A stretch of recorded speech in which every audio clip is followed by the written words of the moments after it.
Praise the lord అండి. సత్యస్వార్త ప్రకటన channel చూస్తున్న సహోదరులకు సహోదరులందరికీ యేసు ప్రభుల వారి శ్రేష్టమైన నామమున వందనాలు తెలియజేస్తూ ఉన్నాం. వాక్య ధ్యానం నిమిత్తం జకర్యా గ్రంథం 9వ అధ్యాయము 9వ వచనం.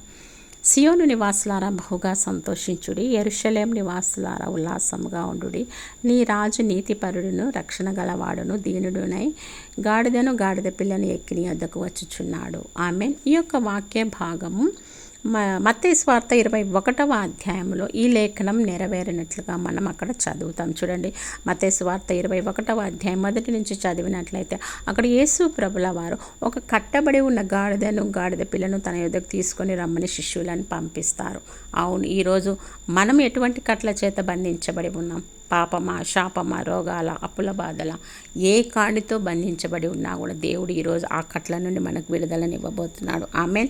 నిరుద్యోగమా, విడుదలనివ్వబోతున్నాడు. ఆమెన్. అనారోగ్యమా, విడుదలనివ్వబోతున్నాడు.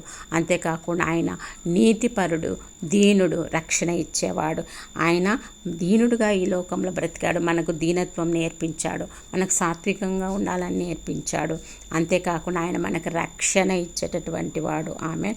రక్షణకై మనం స్తోత్రం చెల్లిస్తాం. ఆమెన్. విన్న వాక్యం మన విడికిడిలో దీవించబడలాగున ప్రార్థించుకుందాం. మహాపరిశుద్ధుడైనటువంటి మా ప్రియ తండ్రి, మీకు అనేకమైన వందనములు, స్తుతులు, స్తోత్రములు నాయన. ఈ వాక్య భాగంలో నాయన రాజయ్య ఉండి నాయన, అయ్యా మీరు నీతిపరుడు నాయన, సాత్వికుడైండి మా కోసం నాయన దీన వస్త్రం ధరించుకొని మాకు దీనత్వం నేర్పించిన దేవా స్తోత్రం నాయన. మమ్మలను కాడికట్లని తెంపిన ఆయన మమ్మల్ని చక్కగా నడవజేసిన దేవా స్తోత్రం నాయన. మా మీద మేము ఏ కట్లతో బంధించబడి ఉన్నా వాటి నుండి యేసు నామమున మాకు విడుదలను కలుగును గాక.